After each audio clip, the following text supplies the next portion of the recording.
Hey guys, எல்லோரும் எப்படி இருக்கீங்க? நான் ரொம்ப நல்லா இருக்கேங்க. நீங்களும் ரொம்ப நல்லா இருக்கீங்கன்னு நம்புகிறேன். ஒரு பெரிய கேப்புக்கு அப்புறமா ஒரு லாங் வீடியோ போஸ்ட் பண்ணுறேன். ஏன்னா இங்கே என் பையனுக்கு ஆனுவல் எக்ஸாம்லாம் நடந்துகிட்டு இருந்ததா, ஸோ அதனால் அவனோட ஸ்டடீஸில் கொஞ்சம் கான்சென்ட்ரேட் பண்ணோன்னு அவனுக்கு கூட இருந்து சொல்லி கொடுக்கறது, அவனோட ரிவிஷன் எக்ஸாம்ஸ்க்கெல்லாம் ப்ரிப்பேர் பண்ணுறதுனே போயிடுச்சு. ஸோ இன்றைக்கி ஒரு டேரெக்டாகவே வீடியோக்குள்ளே போயிடலாம். இன்றைக்கி ஒரு குட்டி ஆர்கனைசேஷன் வீடியோ தான் பார்க்க போகிறோம். எதை பற்றினா இந்த பூஜை ரூம் பற்றி தான். இதெல்லாம் பார்த்திங்கன்னா, நான் இந்த குட்டி குட்டி பாக்ஸ்லலாம் எல்லா பூஜை ரூம் ஐட்டம்ஸும் நம்ம செட் பண்ணி வச்சுருக்கோம். அப்படியே கச்ச கச்சன்னு போடாமல் நாங்கள் இந்த மாதிரி குட்டி குட்டி பாக்ஸாக செட் பண்ணி வச்சா எல்லாமே ஈஸியாக இருக்கும், ஆர்கனைஸ்டாக இருக்கும் பார்க்குறதுக்குன்னு சொல்லிவிட்டு, நான் இந்த குட்டி குட்டி பாக்ஸ் எல்லாம் பார்த்திங்கன்னா எல்லாம் ஒரு 150 தான். மொத்தமாக 6 பாக்ஸ் சேர்த்து டிமார்ட்டில் தான் வாங்கியிருந்தேன். ஸோ அழகாக அதுக்குன்னு தனித்தனியாக ஒரு ட்ரே வாங்கி அதில் அந்த 6 பாக்ஸ்லேயும் ஒன்றுத்தில் குங்குமம், திரி ஒன்றுத்தில், அப்புறம் கற்பூரம், அதுக்கப்புறம் விபூதி, அப்புறம் எனக்கு இந்த தசாங்கம் ஐட்டம், இந்த கோன் சாம்பிராணி, அப்புறம் இந்த சாம்பிராணி இதெல்லாம் எனக்கு ரொம்ப பிடிக்குமா. ஸோ அதெல்லாம் ஃப்ளேவராக வாங்கி ஒன்றொன்றுத்தில் வைப்பேன். வீக்லி ட்வைஸுன்ற மாதிரி இந்த சாம்பிராணி போடுவேன் வீட்டில் நான். அதுவும் எனக்கு இந்த கப் சாம்பிராணி ரொம்ப பிடிக்கும். இதெல்லாம் போட்டாலே அப்படியே வீடே அப்படியே ரொம்ப டிவைனாக இருக்கும். கோவிலுக்கே டஃப் கொடுக்குற மாதிரி வீட்டில் நம்ம பூஜை பண்ணுற மாதிரி இருக்கும், நல்லாயிருக்கும். இது பார்த்திங்கன்னா மைசூரில் லாஸ்ட் டைம் போயிருந்தபோது நான் இந்த சந்தனம் ஃப்ளேவரில் வந்து பர்ஃப்யூம் வாங்கியிருந்தேன். ஸோ ஏதாவது நாள் கிழமையிலலாம் இந்த ஸ்க்ரீன்லலாம் நான் ஸ்ப்ரே பண்ணி விடுவேன். பூஜை ரூமில் குட்டி குட்டி சாமி ட்ரெஸ்க்கு, அதுக்கப்புறம் கீழே இருக்க அந்த துணியிலலாம் கொஞ்சம் ஸ்ப்ரே பண்ணி விடுவேன். நம்ம எப்போ பூஜை ரூம் ஓப்பன் பண்ணாலுமே அப்படியே கமன்னு வாசனையாக இருக்குங்க. ஸோ இது பார்த்திங்கன்னா உங்களுக்கு ஏதாவது ஒன்றாவது யூஸ்ஃபுல்லாக இருக்கும்னு சொல்லிட்டு தான், இதுலேருந்து ஏதாவது ஒரு டிப் இருக்கும் உங்களுக்கு ஃபாலோ பண்ணுறதுக்கு ஈஸியாக இருக்கும்னு சொல்லிட்டு தான் நான் இந்த வீடியோ போஸ்ட் பண்ணுறேன். இது வந்து ஊதுவத்தி. எனக்கு இந்த டிஃப்ரெண்ட் ஃப்ளேவரில் நிறைய ஊதுவத்தி வாங்கலாம் ரொம்ப பிடிக்கும். ஒரே மாதிரி ஏற்றுனா எனக்கு வந்து போர் அடிக்கிற மாதிரி இருக்குமோன்னு சொல்லிவிட்டு நான் இந்த ஒரு வாட்டர் பாட்டிலில் நிறைய ஃப்ளேவர் ஆஃப் ஊதுவத்தி வாங்கி நான் அதில் ஸ்டோர் பண்ணி வச்சுப்பேன். நிறைய ஊதுவத்தி ஒரு எனக்கு கொஞ்சம் வந்து செட் ஆகாதுன்னா அந்த தாழம்பூ ஊதுபத்தி தவிர்த்து மற்ற எல்லா ஃப்ளேவருமே எனக்கு கொஞ்சம் நல்லா இருக்க மாதிரி தோணும். அது கொஞ்சம் ரொம்ப ஓவர் வாசனையாக இருக்க மாதிரி தோணும். அது நிறைய வீட்டில் அது ஏற்றுவாங்க, அப்போது அவங்களுக்கு பிடிக்கும். ஸோ நமக்கு செட் ஆகாது, அந்த வாசனை ரொம்ப ஹெவியாக இருக்க மாதிரி எனக்கு தோணும்.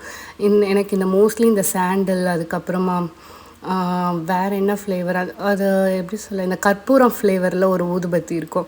ஸோ அதெல்லாம் எனக்கு ரொம்ப பிடிக்குமா. அந்த மாதிரி நான் டிஃப்ரெண்ட்டாக வாங்கி அதையும் ஸ்டோர் பண்ணி இந்த பாட்டிலில் வச்சோன்னா நமக்கு சுத்தமாக வாசனை வெளியில் போகாது, வேஸ்ட் ஆகாது. ஸோ நல்லா ஸ்டோராக இருக்கும். நம்ம கொச்சன்னு வச்சுக்கிறத விட இனிமேல் ஆர்கனைஸ்டாக வச்சா நமக்கே ஜாலியாக இருக்கும் பார்க்குறதுக்கு. அதுக்கப்புறம் பின்னாடி பார்த்திங்கன்னா தசாங்கம் பவுடர். இது வந்து பவுடராக நான் யூஸ் பண்ணுவேன். இதுவும் கொஞ்சம் ஒரு ஃபன்னாக இருக்கும். இது எங்கள் மாமியார்கிட்ட வந்து தான் நான் கற்றுக்கிட்டேன். இந்த கோனில் உள்ள தசாங்கம் வச்சு தட்டி போடுறது, அதுவும் நல்லாயிருக்கும். அதுக்கப்புறமா கீழே அந்த ஸ்டெயின்லெஸ் ஸ்டீல் பாத்திரத்தில் பார்த்திங்கன்னா சாம்பிராணி பவுடர் வச்சுருக்கேன். அதுக்கப்புறம் பக்கத்தில் பேலன்ஸ்டு ஊதுவத்தியெல்லாம் அதில் வச்சுருக்கேன். அதெல்லாம் புதுசு. இதில் ஒன்றா காலியாகும்போது அதில் ஸ்டோர் பண்ணிப்பேன் வாட்டர் பாட்டிலில். இது வந்து இந்த ஊதுபத்தி ஒரு பேக்கெட் வாங்கினதுக்கு இது ஃப்ரீயாக கொடுத்துருந்தாங்க. என்னென்னா இதில் ஒன்று தான் ஏற்றி வைக்க முடியும். ஸோ வெளியில் வாசல்லலாம் ஏற்றி வைக்கணுன்னா நம்ம யூஸ் பண்ணிக்கலாம். ஒன்று தான் முடியும். நான் 2 ஏற்றுறதுனால எனக்கு அது அவ்வளோவா யூஸ்ஃபுல் இல்லை, எடுத்து வச்சுருக்கேன். அப்புறமா பார்த்திங்கன்னா சாமியோட புக்ஸ் எல்லாம் சொல்லிவிட்டு அதுவும் எடுத்து வச்சுருக்கேன். இது விக்கியோட ஃப்ரெண்டு அவங்க கொடுத்துருந்தாங்க எங்களுக்கு. அதுக்கப்புறமா எனக்கு இது எங்கள் அம்மா அரைச்சி கொடுத்த மஞ்சள், பூஜைக்குன்னே நாங்கள் தனியாக வச்சுருப்பாங்க. ஸோ அது பூஜைக்கு மட்டும்தான் யூஸ் பண்ணுவேன். அந்த பாக்ஸ் மாற்றவே இல்லை. சரி இது காலியாகட்டும், அப்புறமா புது பேட்ச் அரைச்சி கொடுக்கும்போது புது பாக்ஸில் வச்சுக்கலான்னு. அதே மாதிரி குட்டி குட்டி வத்தி பெட்டிலாம் இருக்கும்ல, அது அங்கங்கே செதறி கிடைக்கக்கூடாதுன்னு சொல்லிட்டு அதுவும் ஒரு பழைய பாக்ஸில் போட்டு ஸ்டோர் பண்ணிட்டேன். அதுக்கப்புறமா ரெட் கலரில் குங்குமம். இது வந்து ஏதாவது பூஜை சாமானுக்கு என்றைக்காவது நமக்கு போர் அடிக்கும்ல, மெரூன்லேயே வைக்க சொல்லிட்டு என்றைக்காவது ரெட்லேயும் வைப்பேன். அழகாக இருக்கும் அது பார்க்குறதுக்கு. அதுக்கப்புறம் பூஜை ரூமுக்கு தேவையான ஆயில், அது நல்லெண்ணெய், அதுக்கப்புறம் அந்த மிக்சடான தீபம் எண்ணெய், அதுவும் அழகாக தனியாக செப்ரேட்டாக வச்சுட்டேன். ஏன்னா எல்லாத்துலேயும் வச்சா ஆயில் படும்னு சொல்லிவிட்டு. அதுக்கப்புறம் அதுலேயே ஒரு குட்டி கந்த சஷ்டி கவசம், இதெல்லாம் ஓகேங்களா. இதுக்கப்புறம் பார்த்திங்கன்னா பக்கத்துலேயே ஒரு கார்ட்போர்ட் பாக்ஸில் வந்து பழைய சாமி படம், அதுக்கப்புறமா சாமிக்கு மாற்று துணி, அதெல்லாம் வந்து தனியாக இதில் வச்சுருக்கேன் செப்ரேட்டாக. இவ்வளோதான் கைஸ். பார்த்தீங்கன்னா இது மாதிரி தான் ஆர்கனைஸ்டாக நம்ம வச்சுக்கிட்டோன்னா பூஜை சாமான்லாம் டக்கு டக்குன்னு யூஸ் பண்ணுறதுக்கு நமக்கு யூஸ்ஃபுல்லாக இருக்கும். இதை விட முக்கியமாக நமக்கு இந்த அடிக்கடி இந்த விளக்கேற்றிட்டு கையில் கருப்பு கருப்பாக படும்ல, ஸோ அதை எங்கே துடைக்கிறதுனே தெரியாது. டிஷ்யூ பேப்பர் ரோல் வாங்கினீங்கன்னா ஒரு வாட்டி டிஷ்யூ பேப்பர் உடனே வேஸ்ட் பண்ணுற மாதிரி ஆகிடும். அதை விட இந்த மாதிரி டிஷ்யூ ரோல் வாங்கினீங்கன்னா இது கிளாத்லேயே இருக்குமா, ஒரு ட்ரிப் எடுத்தோன்னா அது ஒரு 10 வாட்டி, ஒரு 10 வாட்டி இல்லை ஒரு 5 வாட்டியாவது நம்ம மினிமம் யூஸ் பண்ணி அதை யூஸ் அண்ட் த்ரோ மாதிரி போட்டுடலாம். இது ரீயூசபிள் தான். இது ரொம்ப ரொம்ப யூஸ்ஃபுல்லுங்க. நம்ம கிச்சனுக்கு எவ்வளோ யூஸ்ஃபுல்லோ அது மாதிரி நம்ம பூஜை ரூமுக்கும் இது ஒன்று வாங்கி வச்சிட்டோன்னா இதுவும் நமக்கு ரொம்ப யூஸ்ஃபுல்லாக இருக்கும். இப்போ நெக்ஸ்ட்டு நம்ம ரெசிபி என்னென்னு பார்த்தீங்கன்னா, இன்றைக்கி ஒரு சூப்பரான ஸ்வீட் தான் இன்றைக்கி நான் பண்ண போகிறேன். சம்பா கோதுமை ரவையில் தான் இந்த ஸ்வீட் பண்ண போகிறோம். கேசரி தான். அதுக்கு ஃபர்ஸ்ட்டு சட்டுன்னு பண்ணுறதுக்கு நம்ம என்ன பண்ணலான்னா, குக்கரில் வந்து 1/4 கப்புக்கு நெய் விட்டுருங்க. அதுக்கப்புறமா 1 கப்புக்கு, இந்த 1 கப் வந்து எந்த கப் எடுக்கிறீங்களோ அதில் 1 கப்புக்கு வந்து சம்பா கோதுமை ரவை அதை நல்லா போட்டு நல்லா வாசனை வர வரைக்கும் நல்லா வறுத்து எடுத்துக்கலாம். இது ஒரு சூப்பரான ஸ்வீட்ங்க. இது கேசரினும் சொல்லலாம், இல்லை சக்கரை பொங்கல் டேஸ்ட்டும் வருமா இதில். இது மோஸ்ட்லி சம்பா கோதுமை ரவை கேசரினே நம்ம வச்சுக்கலாம். ஆனால் எனக்கு இதில் ஃப்ளேவர் பார்த்திங்கன்னா இந்த திருநெல்வேலி அல்வா ஃப்ளேவர்லாம் வந்தது. அதனால் எனக்கு இந்த ஸ்வீட் ரொம்ப ரொம்ப பிடிக்கும். எங்கள் வீட்டில் எல்லாருக்குமே ரொம்ப பிடிச்சிருந்தது. இது ஒரு ஹிட்டான ரெசிபி. ஷியோராக இது வரைக்கும் நீங்கள் இதை ட்ரை பண்ணதில்லைன்னா கண்டிப்பாக ட்ரை பண்ணி பாருங்கள். நான் சொன்ன மாதிரி இப்போ இந்த கோதுமையை நல்லா வறுத்து எடுத்துக்கோங்க. நல்லா வாசனை வரட்டும். அதுக்கப்புறமா சைட்லேயே பார்த்தீங்கன்னா 1 கப்புக்கு நான் இந்த கப், அந்த 1 கப்பில் 3 கப் அளவுக்கு நம்ம தண்ணி கரெக்டாக மைல்டாகவே கொதிக்க வச்சுக்கலாம். அப்போ தான் நமக்கு சைடில் கொதிக்க வச்சோடனே டக்கு டக்குன்னு வேலையாகும். ஏன்னா இந்த ரெசிபியை கரெக்டாக நம்ம ஒரு 15 to 20 மினிட்ஸ்லேயே முடிச்சிடணும். அதுக்கு மேலெலாம் இதை இழுக்கக்கூடாது, ஏன்னா லேட் ஆகிடும்னு சொல்லிவிட்டு.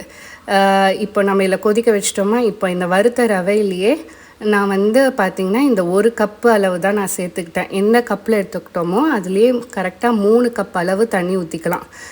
பார்த்திங்கன்னா ரவை நல்லா வறுத்து எடுத்துட்டோம். ஸோ இப்போது தண்ணியை மிக்ஸ் பண்ணிக்கலாம். கொஞ்சம் பார்த்தே தண்ணி ஊற்றுங்க. நான் சூடான தண்ணி தானே ஊற்றுறேன். ஸோ அப்படியே லைட்டாக தெரிச்ச மாதிரி ஆயிடுச்சு. லைட்டாக பயந்துட்டேன் நான். ஆனால் நீங்கள் ஊற்றும் போது கொஞ்சம் கேர்ஃபுல்லாகவே ஊற்றுங்க. டக்குன்னு கையில் பட்டுருமோன்னு இருந்தது. அதுக்கப்புறமா எந்த கப்பில் எடுத்தோமோ அதுலேயே 3 கப் தண்ணியை ஊற்றிட்டு மிக்ஸ் பண்ணிக்கலாம். கடகடன் மிக்ஸ் பண்ணிட்டோன்னா நமக்கு கட்டி இல்லாத மாதிரி ஆகிடும். அங்கங்கே கட்டி கட்டியாக ஆகிடாது. ஸோ அதை நல்லா மிக்ஸ் பண்ணிக்கிட்டு கரெக்டாக 3 கப் தண்ணி ஊற்றிட்டு நம்ம குக்கரில் வந்து ஒரு விசில் வச்சுக்கிட்டாலே போதும். அது அடி பிடிக்காமல் பார்த்துக்கலாம். நார்மலாக ஒரு நார்மல் ரவை எடுத்துக்கிட்டோன்னா 1க்கு 2 டம்ளர் தண்ணி ஊற்றுவோம். இதுக்கு வந்து நம்ம 3 கப் தண்ணியே ஊற்றிக்கலாம். அன்றைக்கி நான் அவசரத்தில் என்ன பண்ணிட்டேன்னா டக்குன்னு குக்கர் மூடி போட்டுட்டு மூடிட்டேன். நீங்கள் லைட்டாக ஒரு எப்படி சொல்லுவோம், லைட்டாக எல்லாமே அந்த ரவையும் தண்ணியும் லைட்டாக கொதி வர ஸ்டேஜில் வந்து குக்கரை மூடினீங்கன்னா உடனே விசில் வந்துடும். எனக்கு அன்றைக்கி ஒரு 5 மினிட்ஸ் ஆன மாதிரி இருந்தது விசில் வரத்துக்கே. ஏன்னா டக்குன்னு நான் வந்து குக்கரில் போட்டுட்டு மூடிட்டேன்றதுனால. ஒரு விசில் விட்டாலே நமக்கு போதுங்க. 2வது விசிலில் விட்டிங்கன்னா அடி பிடிக்கிறதுக்கு சான்ஸ் இருக்குது. லைட்டாக ஒரு விசில்லையே நம்ம வந்து குக்கரை க்ளோஸ் பண்ணி ஒரு விசில் முடிஞ்சோடனே எடுத்துக்கலாம். மீடியம் ஃப்ளேமில் வச்சுட்டே நம்ம ஒரு விசில் விட்டுக்கலாம். ஹை ஃப்ளேமில் வச்சிங்கன்னா கண்டிப்பாக அடி பிடிக்கிறதுக்கு சான்ஸ் இருக்குது. அவ்வளோதான். நான் ஒரு விசில் வச்சுட்டு உடனே ஆஃப் பண்ணிவிட்டேன். நல்லா ஸ்டீம் வெளில வந்ததுக்கு அப்புறமா நான் ஓப்பன் பண்ணி பார்த்தேன். கரெக்டாக இருந்தது. பார்த்திங்கன்னா அந்த ரவையும் தண்ணியும் ஈக்குவலாக கரெக்டாக வெந்திருந்தது. ரவை நல்லா சாஃப்டாகவே வெந்திருக்கும். நம்ம நார்மலாக கடாயில் போட்டு கொதிக்க வச்சோன்னா கொஞ்சம் லேட் ஆகிற மாதிரி இருக்கும். நம்ம விசில் வச்சிட்டோன்னா குக்கரில் போட்டு கொஞ்சம் ஈஸியாக இருக்கும் வேலை. எனக்கு அடி எதுவும் பிடிக்கல. லைட்டாக அந்த பிடிச்ச மாதிரி இருந்ததோன்னு நான் பயந்தேன் கலரும்போது. ஆனால் எதுவும் பிடிக்கல. நல்ல வேலை. அதுக்கப்புறம் இந்த ஸ்டேஜில் நல்லா வெந்ததுக்கப்புறமா தான் நம்ம மோஸ்ட்லி சர்க்கரை சேர்க்கணும். இதுக்கு வந்து 1 கப் ரவைக்கு 3 கப் தண்ணி, அதுக்கப்புறம் 2 கப்புக்கு ஸ்வீட் சேர்த்துக்கிறேன். 1 கப்புக்கு வந்து ஒயிட் சுகர் சேர்த்துக்கிறேன். இன்னும் 1 கப்புக்கு வந்து ப்ரௌன் சுகர், நான் சாதாரணமாக நாட்டு சர்க்கரை தான் சேர்த்துக்கிறேன். நம்ம இது 2த்துக்கும் பதில் நம்ம வெல்லம் கூட பாகு எடுத்து சேர்த்துக்கலாம், சர்க்கரை பொங்கலுக்கு சேர்க்குற மாதிரி. அது ரொம்ப லேட் ஆகும்னு சொல்லிட்டு நான் ஃபஸ்ட்டு 1 கப்புக்கு சுகர் சேர்த்து அதை நல்லா மிக்ஸ் பண்ணி விட்டுக்கிறேன். அது ஒரு மாதிரி தலைன்னு ஆகிட்டு நல்லா சாஃப்டாக வெந்து வரும். நம்ம உடனே சுகரை ஆட் பண்ணிட்டோன்னா ரவை வேகாது. நான் முதல்ல ஸ்வீட் பண்ணும்போது அந்த மிஸ்டேக்கெல்லாம் பண்ணியிருக்கேன். அப்புறமா தான் நான் கொஞ்சம் கொஞ்சமாக தான் இதெல்லாம் கற்றுக்கிட்டேன். அப்புறமா நம்ம வந்து இந்த சர்க்கரை நல்லா கரைஞ்சி வந்ததும் அப்புறமா ஒரு கப்புக்கு நான் ப்ரௌன் சுகர் சேர்த்துக்கிட்டேன். உங்களுக்கு சர்க்கரையே ஓகேனா கூட ஒயிட் சுகர் சேர்த்துக்கோங்க. இல்லை நல்லா கலர்ஃபுல்லாக வரணுன்னா 2 கப்புக்கும் ப்ரௌன் சுகர் சேர்த்துக்கோங்க. எப்படி வரும்னு எனக்கு தெரியல, நான் அது மாதிரி ட்ரை பண்ணதில்லை. நான் எப்போவுமே 1 cup white sugar 1 cup brown sugar சேர்த்துப்பேன். ஈஸியாகவும் இருக்கும், எனக்கு சட்டுன்னு முடிகிற மாதிரி இருக்கும்.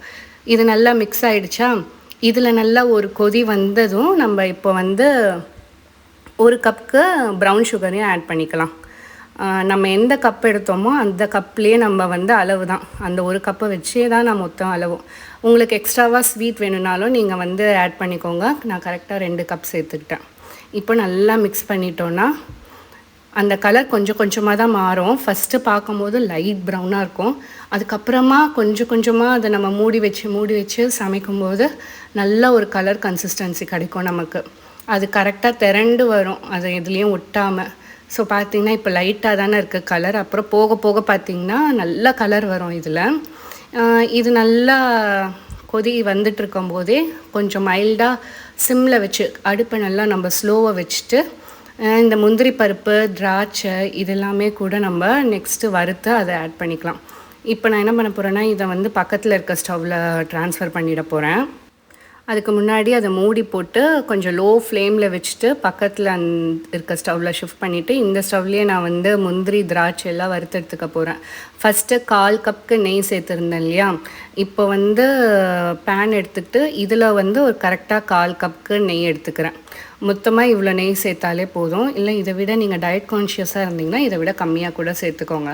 ஆனால் நெய் போட்டால் தான் நமக்கு அந்த வாசனையும் டேஸ்ட்டுமே நல்லாயிருக்கும். ஸோ அதனால் 1/4 கப்புக்கு நெய் இதில் ஆட் பண்ணிக்கிட்டு ஃபஸ்ட்டு முந்திரியை போட்டு நான் நல்லா வறுத்து எடுத்துக்கிறேன்.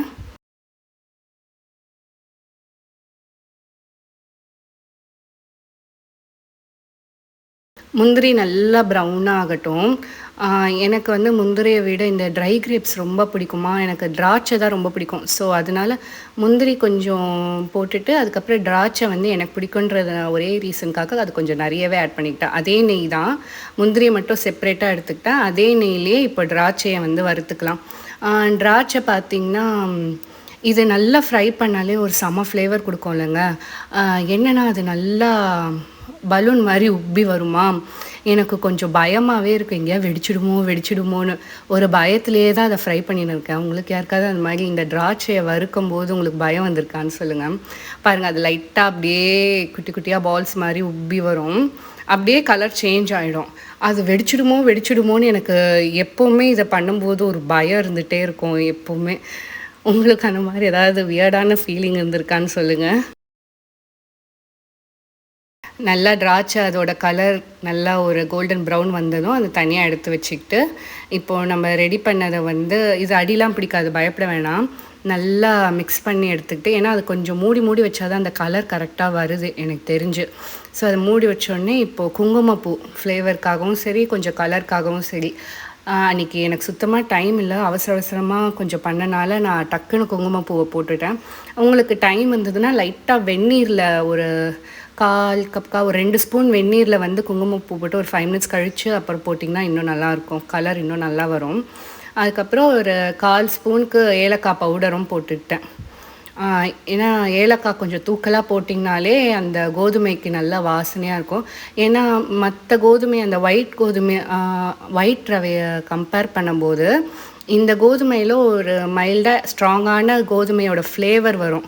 ஸோ அதனால் நம்ம ஏலக்காவை கொஞ்சம் தூக்கலாக போட்டுக்கலாம். அதுக்கப்புறம் நம்ம ரெடி பண்ணி வச்சுருந்த அந்த முந்திரி, திராட்சை இதையும் நல்லா மிக்ஸ் பண்ணிட்டோன்னா ரெடி. இல்லை இப்போவும் நல்லா அது திரண்டு வரணும், நமக்கு அந்த அல்வா கன்சிஸ்டன்சி அந்த மாதிரி நம்ம ஊற்றின நெய்யெல்லாம் கொஞ்சம் தெரிஞ்சு வெளில வந்தால் தான் அந்த பொறன்னு ஆகாது கேசரி வந்து, ஓகேங்களா?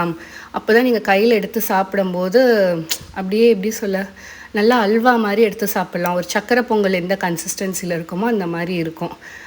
அதுக்கு கொஞ்சம் பொறுமையாக நம்ம எடுக்கணும். நம்ம உடனே ஆஃப் பண்ணிட்டோன்னா கொஞ்சம் நேரம் கழித்து அது உதிரியாக ஆகிடும். ஸோ அதை அவாய்ட் பண்ணுறதுக்காக தான் நான் சொன்னேன். கடைசியாக வந்து கொஞ்சமாக டேபிள் சால்ட் ஆட் பண்ணிக்கிட்டேன் நான். ஒரு பிஞ்சுக்கு வந்து நம்ம டேபிள் சால்ட் போட்டால் நல்லா அதோட ஸ்வீட்னஸ் நமக்கு ரொம்ப பேலன்ஸ்டாகவும் இருக்க மாதிரி இருக்கும், கொஞ்சம் நல்லா டேஸ்ட்டும் என்ஹான்ஸ் பண்ணி கொடுக்கும் நமக்கு. உங்கள் கிட்ட பச்சை கற்பூரம் இருந்தால் நீங்கள் அதுவும் போட்டுக்கலாம். இங்கே விக்கிக்கு பச்சை கற்பூரம் போட்டால் ரொம்ப பிடிக்காதுன்னு சொல்லிட்டு நான் அதை அவாய்ட் பண்ணிக்கிட்டேன். இல்லைன்னா ஒரு சின்ன பிஞ்ச் கூட போட்டுக்கலாம். அப்படியே இந்த பெருமாள் கோவிலெல்லாம் கொடுப்பாங்க தெரியுமா ஒரு பிரசாதம், அந்த மாதிரி ஒரு ஃப்ளேவரில் இருக்கும், நல்லாயிருக்கும் கற்பூரம்லாம் போட்டிங்கன்னா. அதுக்கப்புறம் இது நல்லா இன்னும் ஒரு 2 மினிட்ஸ்க்கு நம்ம லைட்டாக டம்ப் பண்ணி வச்ச மாதிரி அதை மூடி வச்சுக்கோங்க. அதுக்கப்புறமா திருப்பி ஓப்பன் பண்ணி அது ஒரு மாதிரி திரண்டு வந்த உடனே லைட்டாக நெய்யெல்லாம் திரிஞ்சு வெளில வந்த உடனே பார்த்திங்கன்னா அதை ஆஃப் பண்ணி நம்ம எடுத்துக்கலாம். ஏன்னா இதுக்கு கொஞ்சம் பொறுமையாக பண்ணால் தான் அந்த கன்சிஸ்டன்சி அந்த டேஸ்ட்டு எல்லாம் நம்ம எதிர்பார்த்த மாதிரி வரும். ஸோ நான் சொன்ன மாதிரி சிம்லேயே வச்சுக்கிட்டேன்.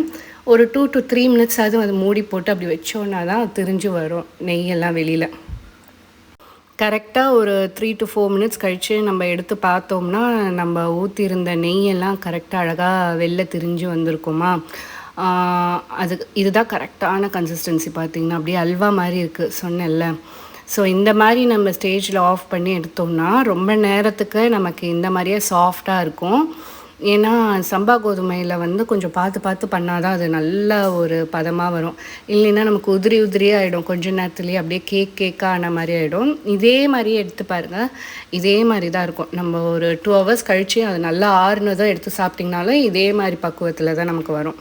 ஸோ இந்த ஸ்வீட்டு நாங்கள் இன்றைக்கி சாமிக்கு தான் பிரசாதமாக வச்சு கும்பிட்டோம். இது ஒரு சூப்பரான ரெசிபிங்க. ஃப்ரைடேக்கு ஒரு ஆப்டான ரெசிபி. உங்களுக்கு இந்த மாதிரிலாம் சாமிக்கு வச்சு படைக்கணும்னு தோணுச்சுன்னா இந்த மாதிரிலாம் நீங்கள் ட்ரை பண்ணி பாருங்கள். எப்படி இருக்குன்னு எனக்கு கண்டிப்பாக கமெண்ட் பண்ணுங்கள். குழந்தைங்களுக்கு சாமிக்கு தான் வைக்கணும்னு இல்லை, நம்ம ஜென்ரலாகவே இது என்றைக்காவது ஒரு ஸ்வீட் கிரேவிங் இருக்கும்போது ஹெல்த்தியாக என்ன பண்ணணும்னு யோசிக்கும் போது நம்ம இந்த மாதிரிலாம் கூட செஞ்சு சாப்பிட்லாம். அதுக்கப்புறம் நாங்கள் சாமிக்காக வேறு பாத்திரத்தில் அதை ட்ரான்ஸ்ஃபர் பண்ணிட்டேன். அதுக்கப்புறமா சாமிக்கு பிரசாதம் படைச்சிடலான்னு சொல்லிவிட்டு நான் அதுலேருந்தே எடுத்துட்டேன். பார்த்திங்கன்னா இது கரெக்டாக ஒரு 1 ஹவர் கழித்து எடுக்கிறேன். நான் சொன்னால அது உதிரியாக வராதுன்னு இல்லை, நல்லா நம்ம எப்படி எடுக்கிறோமோ அதே மாதிரி கரெக்டாக எப்படி அது நல்லா சாஃப்டாக வரும், நமக்கு ஹார்டாக இருக்காது. அப்புறம் பார்த்திங்கன்னா அதனால தான் சொன்னேன் கொஞ்சம் பொறுமையாக இதை பண்ணோன்னா ரொம்ப நல்லா வரும். இப்போ நாங்களும் ரெடி ஆகிட்டு சாமி கும்பிட்றதுக்கும் ரெடி ஆகிட்டோம்.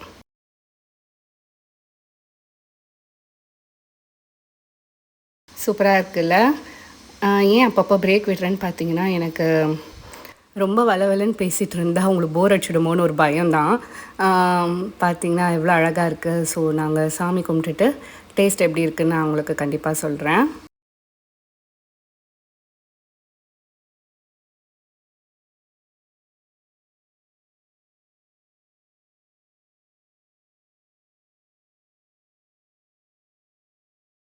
எல்லாருக்குமே எங்கள் வீட்டில் ரொம்ப பிடிச்சிருந்ததுங்க. இதை கண்டிப்பாக நீங்கள் ட்ரை பண்ணி பாருங்கள். வீட்டில் எல்லாருமே சூப்பராக இருக்குன்னாங்க.